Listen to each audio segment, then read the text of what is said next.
Alors, simplement pour bien comprendre en fait les choses, il faut toujours remonter à l'histoire. Alors, nous avons l'opportunité, la chance aujourd'hui d'avoir avec nous le professeur Charles Kovy-Gomez. Alors, professeur, vous êtes un fidèle serviteur du peuple africain. Vous êtes surtout égyptologue. Vous êtes philosophe. Vous êtes historien, rien que ça. Vous êtes spécialiste de l'étude des relations culturelles entre les civilisations anciennes de la vallée du Nil, Nubie, Égypte ancienne, et celle du Golfe de Bénin. Donc ensuite, vous êtes directeur de l'Institut d'égyptologie et des civilisations africaines. Vous êtes coordinateur du comité scientifique pour la rédaction d'une histoire générale des Noirs en France. Alors, votre exposé va porter sur Reine de beauté et beauté de reine en Égypte pharaonique, contribution à l'esthétique de la femme kamite contemporaine. Professeur Charles Kovy-Gomez. Merci.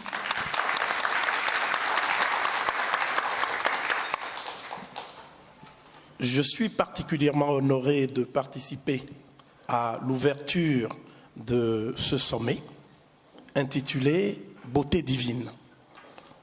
Je voudrais, avant toute considération, remercier une sœur, Gilette Lewad, dont vous connaissez l'engagement, l'abnégation et la détermination dans le combat le plus noble qui soit, c'est-à-dire le combat de l'estime de soi. Sans estime de soi, on ne peut pas avoir confiance en soi. Et si on n'a pas confiance en soi, il ne saurait y avoir d'affirmation de soi. Donc, dans la compétition qu'est la vie, on part d'avance avec un handicap. Parce que, fondamentalement, l'être humain est d'abord un être complexe, dans tous les sens du terme. Une certaine anthropologie physique voudrait le présenter comme un agrégat de facteurs binaires, le corps, l'âme. Ce n'est pas si simple. Et si nous avons choisi cette introduction, c'est parce que le continent africain souffre d'un déficit d'image. Et on a peine à imaginer aujourd'hui que c'est sur ce continent que l'humanité a appris à vivre et à surmonter les défis, les obstacles que la nature lui renvoie pour sa propre survie.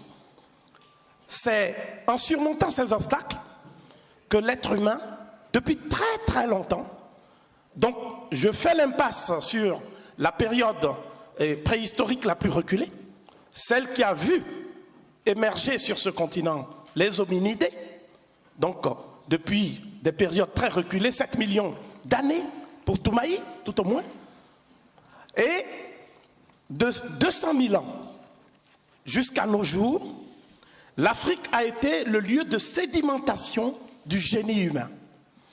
L'Afrique dont je parle, c'est une Afrique qu'on ne voit pas dans les ouvrages d'érudition, dans les documents pédagogiques. Parce que l'histoire est écrite par les vainqueurs. Et ils écrivent, ils donnent la version qui les arrange, la version qui les met au centre de l'aventure humaine. D'où la nécessité pour nous de renouer avec les sources de la civilisation africaine. Non pas dans un but narcissique ou d'auto-glorification, comme certains se plaisent à l'imaginer, mais parce que l'histoire, fondamentalement, c'est d'abord la connaissance objective du passé, pour mieux cerner les défis du présent et pour préparer et construire l'avenir pour les générations futures. L'histoire, ce n'est pas la contemplation narcissique du passé.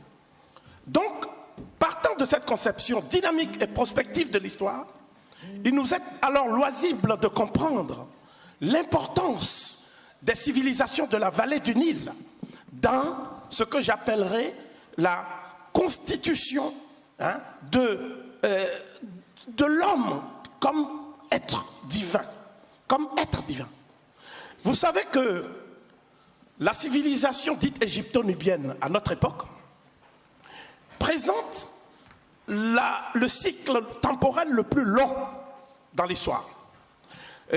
Ça a commencé au moins vers 5000 ans avant notre ère. Et la civilisation pharaonique elle-même, depuis la période des Shemshuhor, c'est-à-dire les suivants d'Horus, jusqu'au dernier pharaon indigène Nectanebo, c'est pratiquement 4000 ans. Donc comment peut-on se permettre d'écrire l'histoire de l'humanité en faisant abstraction de 4000 ans, voire 5000 ans de l'expérience historique de l'homme? Et c'est dans cette perspective que nous nous instruisons auprès des auteurs de l'Antiquité classique d'abord, de ce que cette civilisation a apporté. D'abord, qui était à l'origine de cette civilisation? Visitant l'Égypte, donc sous l'occupation perse, et Hérodote, que Cicéron a qualifié de père de l'histoire, dit ceci. Il dit que les Égyptiens qu'il a vus de ses yeux, il s'agit donc d'un témoignage oculaire, avaient la peau noire et les cheveux crépus. Kai, Oti, Mélancroès et ici Kai ou l'Autriquès. Donc, Mélancroès et ici, ça veut dire qu'ils avaient la peau tellement noire que le soleil reflète, il y a une lueur quand on voit cette peau-là de loin.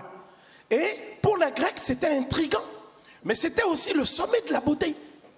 Aussi extraordinaire que cela puisse paraître, les auteurs de l'Antiquité classique considéraient les Éthiopiens macrobiens à la longue vie, c'est-à-dire ceux qui peuplaient à l'époque d'Homère. Homère, il est contemporain de la 25e dynastie égyptienne, et donc d'origine nubienne, sous le pharaon Tchabaka par exemple. Donc tous les textes homériques nous parlent de la perception par l'homme européen à cette époque de l'homme africain. Les Éthiopiens macrobiens étaient réputés être en harmonie avec la nature, selon les Grecs. C'étaient des hommes élancés, beaux, qui avaient une démarche fière, une démarche princière. Et donc, ceux qui parlent comme ça, je dis bien, j'insiste, ce sont les auteurs grecs. Donc, les Éthiopiens macrobiens à la longue vie, dans l'Iliade et l'Odyssée, ce sont aussi les hommes qui sont rompus aux techniques et à l'esthétique la plus en phase avec la nature. Cela m'amène donc à dire que la notion de beauté, telle que nous l'avons reçue de la civilisation européenne, n'est pas conforme à la perception des anciens. La perception des anciens Égyptiens, responsables de la civilisation pharaonique, des anciens Nubiens, mais également de ceux qui ont été à l'école de cette civilisation africaine millénaire, à savoir les auteurs de l'Antiquité classique. Pour dire la beauté en égyptien pharaonique, on dit Népheret. Népheret, pour ceux qui sont qui aiment bien les symboles, vous avez la trachée qui surplombe le cœur. Et le cœur reflète comme un miroir, le cœur est comme un miroir. C'est un phonogramme trilitère ou triconsonant qui veut dire Népher, qui signifie à la fois beauté, bonté, perfection, en même temps. Donc vous voyez, le champ sémantique est assez vaste. Et on verra pourquoi ce concept est si riche. Et vous avez le complément phonétique de la vipère cornue, vous avez la bouche ouverte, et vous avez le signe qui désigne le féminin. Mais quel est le déterminatif? C'est ça qui est important. Le déterminatif, c'est un miroir dans lequel on peut voir le reflet de sa propre image. L'image dont nous parlons, c'est d'abord un objet neuronal. C'est-à-dire, c'est une idéalisation de ce qu'on croit être la chose en elle-même, la chose comme telle, d'accord? En puissance. Par exemple, pour dire qu'une femme est belle, il faut d'abord avoir une idée de la beauté absolue, avant de l'appliquer à un être qu'on voit dans la réalité. La deuxième phase, c'est celle que nous retenons en général, en omettant la première, à savoir cette fois-ci la perception sensorielle d'une forme qui est projetée dans l'espace et que nous appelons donc une image, une illustration. Et puis la troisième, c'est ce que nous avons en nous comme vision de l'idéal d'être que nous souhaitons être. Donc à partir de ces éléments, vous pouvez comprendre pourquoi la beauté était divine dans l'Égypte ancienne. Nous revenons donc sur la thématique de ce salon. Parce que le thème pharaonique veut dire précisément que la beauté est un reflet dans le miroir de l'être, qu'est le cœur. Le cœur, c'est le centre et le réceptacle qui propage vers toutes les autres entités ontologiques, si vous voulez, ce qu'on appelle l'affection et l'intelligence divine. Donc vous avez 9 notions. Vous avez le Kat, vous avez le Saou, vous avez le Kraïbit, Sekem, Ren, le Ka, le Ba, le Ak, et bien sûr le cœur, qui est le siège de la conscience et de l'intelligence. Dès lors qu'il y a un reflet dans le miroir de l'être, c'est-à-dire Ib, de l'harmonie qui existe en toutes les entités constitutives de la personnalité humaine, à ce moment-là, il y a beauté. Il y a beauté. Il y a beauté, non pas dans le sens d'une forme esthétique quelconque, mais dans le sens d'une harmonie avec soi-même, d'une harmonie avec les autres qui sont nos semblables, puisque nous sommes toujours dans un rapport dialectique d'altérité, et aussi d'une harmonie avec les forces cosmiques. Et c'est ça qui est important, l'harmonie avec les forces cosmiques. Parce que nous sommes en rapport, nous sommes en relation avec un certain nombre de mondes, la pluralité des mondes. Il y a Heret, c'est le monde astral. Il y a Tato, où nous sommes, c'est-à-dire le Koumen, la terre entourée d'océans. Il y a la Douate, qui est très très importante. C'est-à-dire le séjour des ancêtres, qui sont en fait nos Djotos, quoi. C'est-à-dire au niveau du Bénin, nous disons nos Djotos. C'est-à-dire nos ancêtres éponymes, dont nous sommes les incarnations. Et puis, il y a aussi le monde divin d'une manière générale. Cela veut dire que, dans l'ancienne Égypte, une reine pharaonique, une femme, est d'abord l'incarnation du principe de la création. Lorsqu'on enfante, c'est cette image qu'on prend pour désigner la création. C'est l'image de la femme qui enfante. Ce n'est pas l'image de l'homme qui donne la semence. Donc la femme qui enfante, il y a une conception. Donc la première phase de la création, c'est la conception. La deuxième phase, c'est l'énonciation. C'est-à-dire, on donne un nom aux êtres conçus. Et la troisième phase, c'est l'incarnation. C'est-à-dire, les êtres conçus deviennent chair et commencent à se déployer dans la nature. Dans les textes des pyramides, on voit donc le lien entre la beauté divine et la condition de princesse. C'est-à-dire une princesse, littéralement en pharaonique, on dit Satnessou, c'est-à-dire la fille du roi. Mais une princesse, c'est d'abord une initiée. C'est une adoratrice divine. Je donne un exemple, par exemple, la divine adoratrice Karomama, qui était une princesse extrêmement connue, qui nous a laissé des documents très importants sur le traitement des cheveux, le traitement de la peau, le traitement de toutes les parties du corps et le traitement de la beauté elle-même en tant que beauté. Voyez, donc de tels documents existent. C'est un texte qui date donc du Moyen Empire. Et ce que je veux vous dire, c'est que pour désigner les cheveux, le terme pharaonique est affecté d'un déterminatif qui montre une mèche bouclée et ondulée.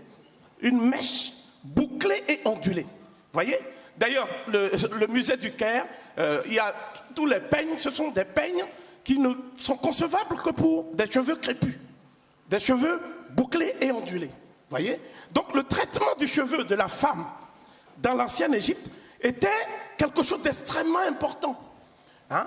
Et la femme, elle pouvait se tresser de plusieurs façons, mais il n'y avait pas de défrisage. Vous voyez? Les égyptologues présentent des perruques ou des objets. Parfois, ce sont des perruques d'époque romaine et grecque, ptolémaïque. Mais la femme égyptienne, le sommet pour elle du traitement des cheveux, c'est tresser les cheveux.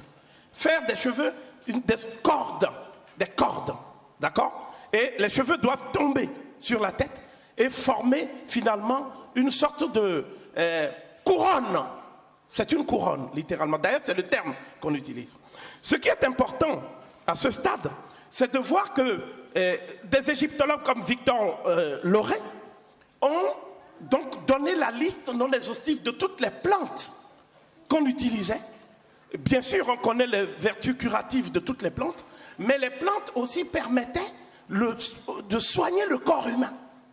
Toutes sortes de plantes, depuis la région des Grands Lacs, les gens pouvaient convoyer ça sur les routes du commerce transnilotique jusque vers Assouan.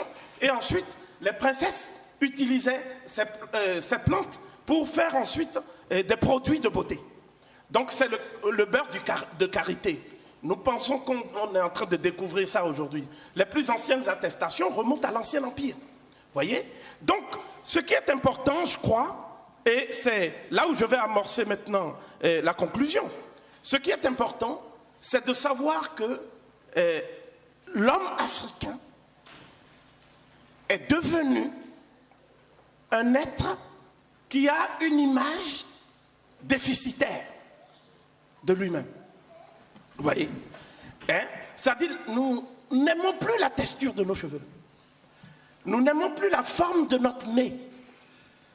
Nous souhaitons que le nez soit le plus aquilin possible. Or, le nez est fait pour respirer. Et c'est bien, parce que ça veut dire que la nature nous a donné un nez bien large.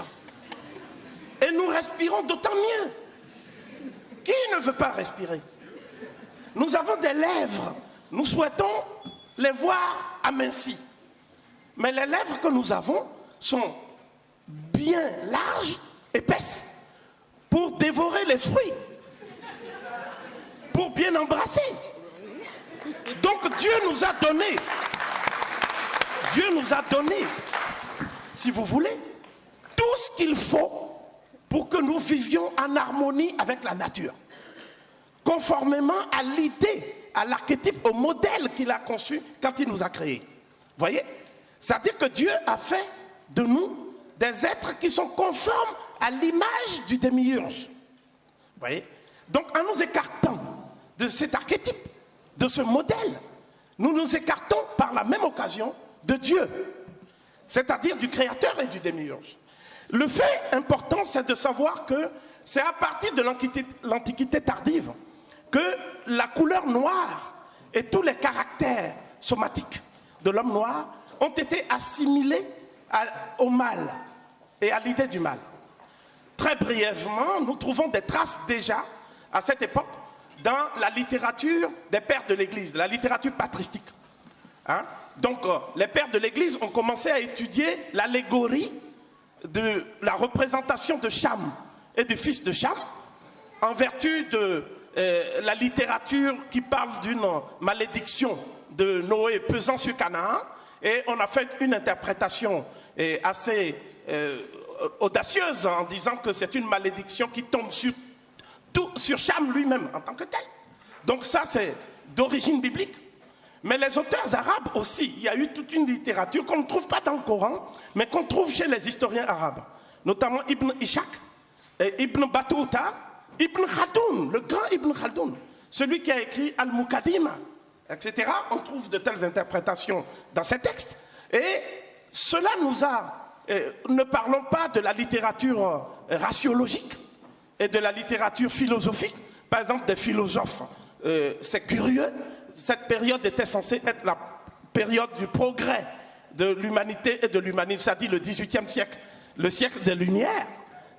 Mais finalement, ces philosophes ont présenté le noir comme un être qui ressemble au démon.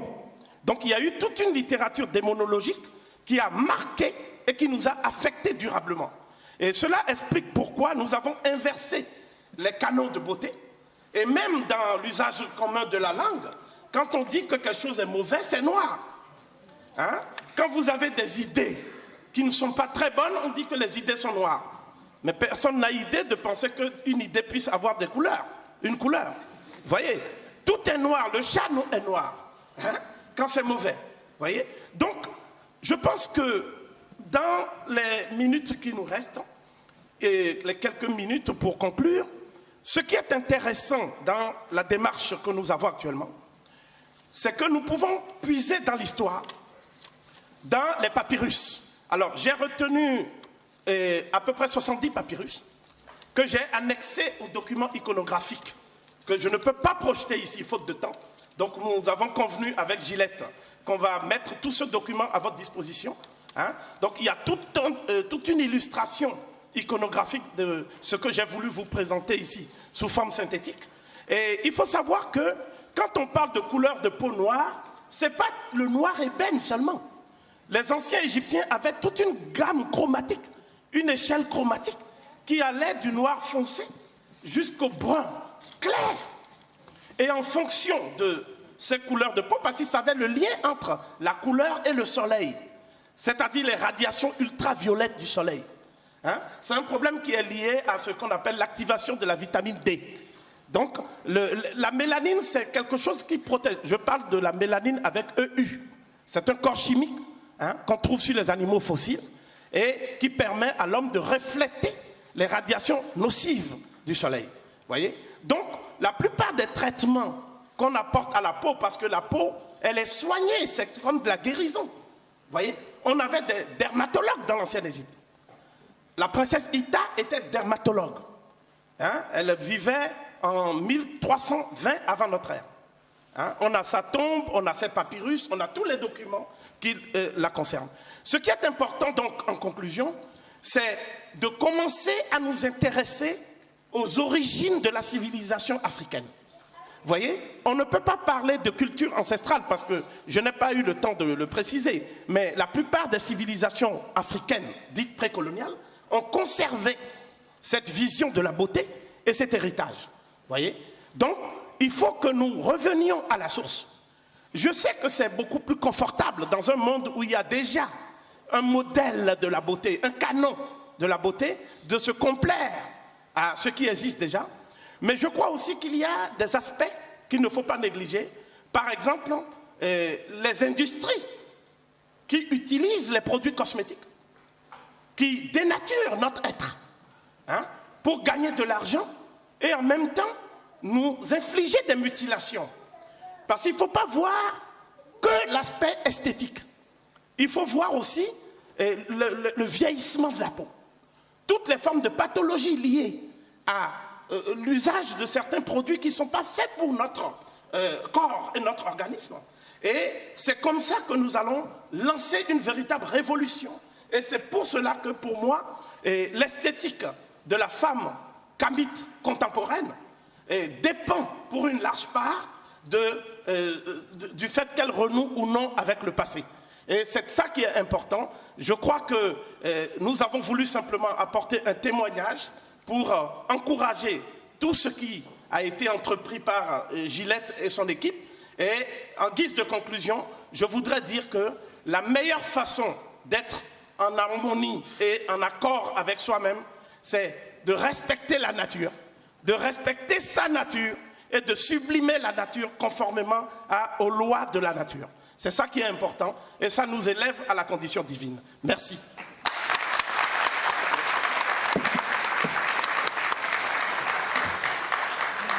Alors, merci, professeur Charles Kovy-Gomez. Juste pour vous dire une chose, j'étais assis à côté de lui, son discours, le voici. Eh bien, ça, qu'est-ce que ça veut dire? C'est que nous sommes tout simplement fiers d'avoir des Africains avec autant de connaissances, autant de compétences, mais surtout cette envie de partager, de donner. D'ailleurs, je remarquais dans la salle, je pense qu'il y a des journalistes ici, je vous invite à recevoir ce monsieur sur votre plateau, parce que le travail qu'il fera chez vous, en fait, sera aussi important que des heures et des heures d'émission. Merci beaucoup, professeur.